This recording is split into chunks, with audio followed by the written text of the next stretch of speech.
Hi everyone and welcome to my Ravens Druid guide for Season 10. This is a brand new build that just got introduced thanks to a new unique item, the Kilt of the Black Wing, which allows you to make a Raven focused build finally. We used to have an aspect for this already, but it wasn't really quite it.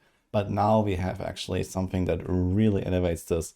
And in Season 10 we have the Chaos perks that give this build a lot of power. So what you see here is actually a very scuffed version where I also intentionally lowered my total power in order to kind of show this off a little bit, and it hit 100 on the PTR. But when the season goes live and we have an optimized build, I expect this to push all the way to like 120 or beyond even. The version that I played here was a human focused build as well, so no shapeshifting. Besides sometimes pressing like a maul or a shred or so, but most of the time we are in human form casting ravens like a core skill, and it produces these big purple swirly tornadoes basically that just kind of melt everything.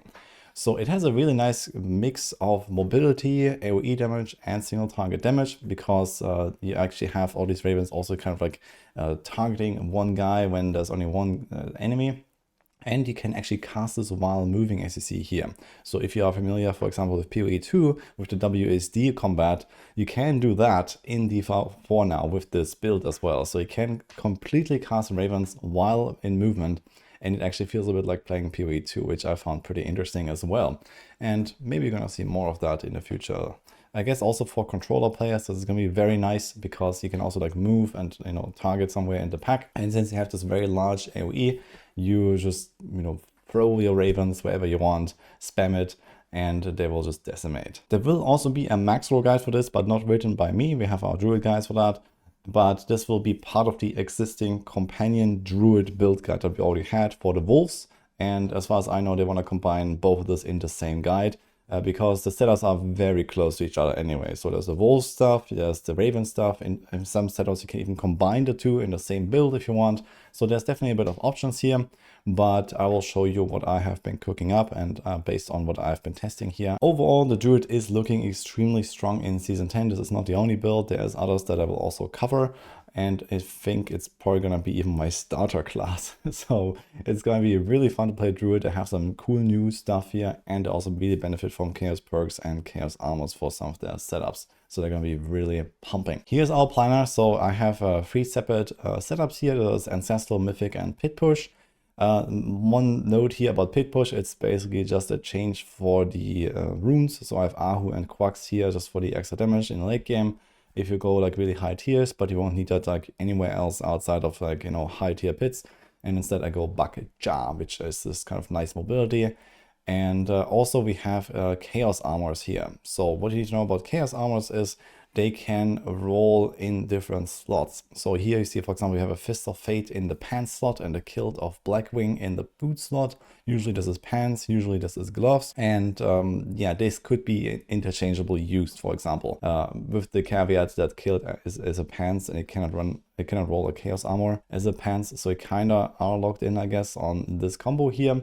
But you could also just equip the Kilt of Blackwing, for example. So for example, in the Ancestor version, where I just assume we don't have any Chaos Armors, we can just, do Kilt of Blackwing equipped and a Fist of Fate equipped, and it's still fine, for example. But as you acquire those Chaos Armors, you want to do eventually this setup, because you can just squeeze out more power. They have a higher range on their unique affix as well. So it just elevates the build a little bit later on. But the good thing is, in Season 10, you actually don't really gain too much power from having Mythics equipped in most builds, because you have these Chaos Armors. So you can find something like a random Locrans Talisman chest, and that could be a replacement for the Shroud, for example, that I have here in the Mythic version. You also can do the same thing with other builds and other items. I actually have like a little list here of items that are okay to use here. Chaos items, if you don't have best in slot yet, for example, you can throw something in there. You can just work with whatever you get. So let's talk about the new item, Kilt of Blackwing, a little bit. So it has pretty good stats, and it has this Ravens deals double damage, which is very nice. It's like basically similar as the Temper, and then gives ravens a lot of damage. It also summons more ravens whenever you shapeshift or cast a companion skill, which includes the ravens itself. So there will be a Raven that kind of like flies in and does like a pack basically. And sometimes you get like a number of Ravens, and especially on like bosses, for example, when this triggers, you can notice that, and the bosses start melting with this. We have Raven's cooldown on this, which is not really that relevant, because especially in Season 10, we make our Ravens a core skill with the Savagery unique perk here. And this allows you to actually spend resources instead of cooldown. So you can literally just perma spam it as long as you have resources. And this is relatively easy to keep up. We have Gift of the Stag here. We have Energize here. And we can potentially even go for like some resource generation from our skills. So for example, I have Petrify in there. And we can also do, for example, Tempers if you really need. But that should probably not be necessary. Energize by itself is insane, and should basically keep up your resources very easily, especially together with the Fists of Fate here, where we have a lot of lucky hit. There's a bunch of companion related aspects here. The Shepherd's aspect that goes on the two-handed weapon, this is the biggest by far, because for every companion you have, and you have a lot of them, you get 26% extra. So you want to definitely put that on a two-handed weapon. Otherwise, if you go one hand offhand, you don't want to put it on the neck. So there's definitely an alternative here. We have the Stampede, +1 companion for all of them. We have all 3 on the bar, but we don't really care about Pressing Wolf or the Poison Creeper. They're just kind of there to buff us and to have more companions, basically. And we have the Mighty Storms aspect. So this is kind of interesting, because we are running Gaflen's Birthright. And we have the One with Nature key passive here. And then we get 2 more. We get the Perfect Storm, which also gives us Spirit. This is coming from the Helm. And then we also get Earth and Might, also from the Helm. And in order to use that with the Ravens, we need this Mighty Storms aspect here. So this is the combo. And Earth and Might also gives you Restore Spirit and gives you guaranteed crits. So you also have get extra crit damage here. So generally this will kind of just trigger all the time.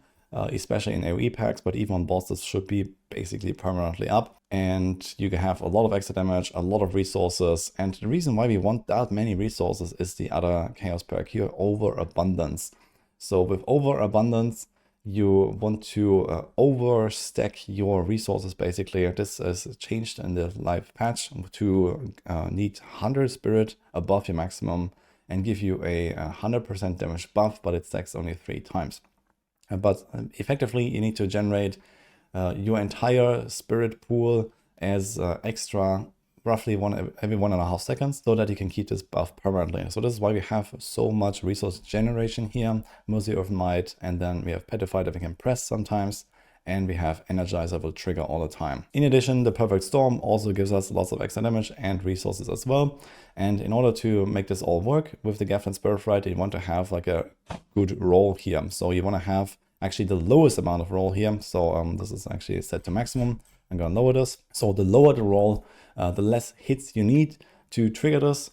And then you have this up permanently. You have a 15 seconds timer on the Anima of the Forest buff when you have this helm equipped, which is pretty forgiving as long as you kind of keep moving forward and blast your packs, you're going to be fine.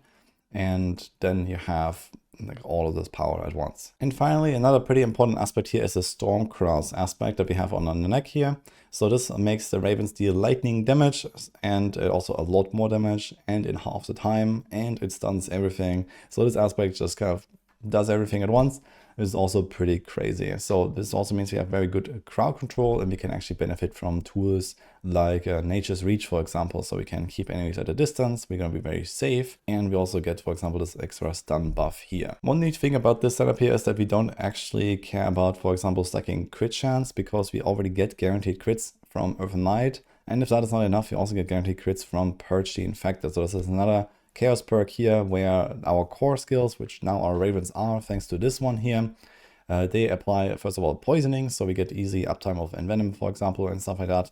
But also you can spend extra spirit to gain a guaranteed crit as well. So even when like Earth Might is not up, you can still get guaranteed crits with this one here. Because we have so much resources anyway, we're gonna be constantly proccing this basically.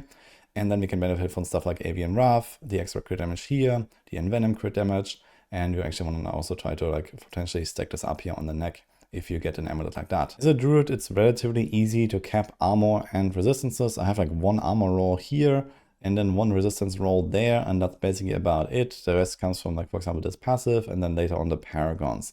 but maybe you might have to invest a little bit more into this if you go to turn 4 very early with low Paragon. Also keep in mind you can use instances to cap out and so on. So there's a lot of uniques these days here in our items, and we can't really put all of armor and resistances in many spots. But you can also just check the different setups here. So for Ancestral, for example, not too much changes. So we have the Starters and the Shroud, which are very powerful items. Especially Shroud is probably like the one thing to go for if you have to choose one of them, I would say.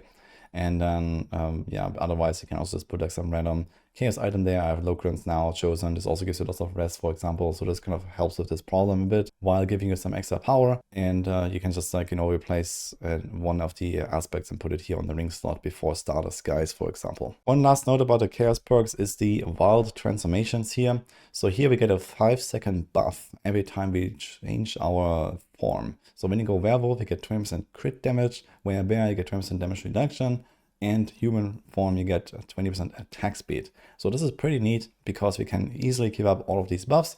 So in our case here, we have a debilitating roar. You can also do maul if you want. So we don't really keep that permanently, but it's just a damage reduction buff anyway. It's not that important, I think. But when you press it, then you're going to be giga tanky because the debilitating roar also gives you damage reduction plus a damage buff when it's active. So you can just kind of like press that also while running sometimes, especially like in a boss fight or something like that. And here's Shred. So in addition to the Jar rune that I have here, the way you can like just teleport around, you can also shred around from pack to pack. So whenever you want to go faster and like, you know, low end content, for example, you just kind of like shred into the pack and then cast the Ravens and then shred to the next pack and so on. So you're going to keep that human and werewolf buff up basically all the time just by that. And let's talk about the Paragons here. So this is my board that I made. So we have the Untamed board. This is the most important one. This is for the Companions buff. It just ramps up to 80%, has lots of good nodes here. Then we have Thunderstruck, since our Ravens are actually nature magic, a storm skill in fact. We do this. Then we have Heightened Malice. So this is for poison enemies nearby. We poison everything easily thanks to the season power. And we have Ancestor Guidance, where after spinning X Spirit, we get extra damage as well. And our glyphs here, we have Earth and Sky. This is magic buffing and nature magic stuff. Then we have Wilds, this is the companion one. This is the most important glyph here. Also goes on the same board that goes with it. And you want to try to stack this one up as soon as possible for the extra 41.7% increased damage per 5 int. This is a lot here. You can see here 660% additive. This is basically your main additive damage source. Then we have Keeper, this is non-physical damage, buffs the rare nodes. Spirit, also a pretty powerful glyph here with lots of crit damage. And finally, the Human Glyph. Human Glyph is actually pretty good as well because it gives you both damage reduction and percent damage on the secondary bonus, in addition to pretty average other buffs. So this is a nice one to have here for a setup like this. I do have like a 250 Paragon setup and also a 200 Paragon setup, so you can check that while you're leveling up and so on, while you're getting this build going. You can also switch this around a little bit to see where to put the points as you level up. And this is about it for the Ravens guide. So I hope you're gonna enjoy this. I'm definitely gonna be trying this out on a live patch, not as my starter necessarily, but something like in the first week or so. I definitely want to try to make this work, and then we'll see. I think it's gonna be very fun to play. I had a ton of fun of this on the PTR already. So let me know what you think about the build and what your season starter is or so. I would be quite curious. Otherwise, like and subscribe. I have a lot more stuff coming for season 10. So stay tuned and I'll see you guys next time.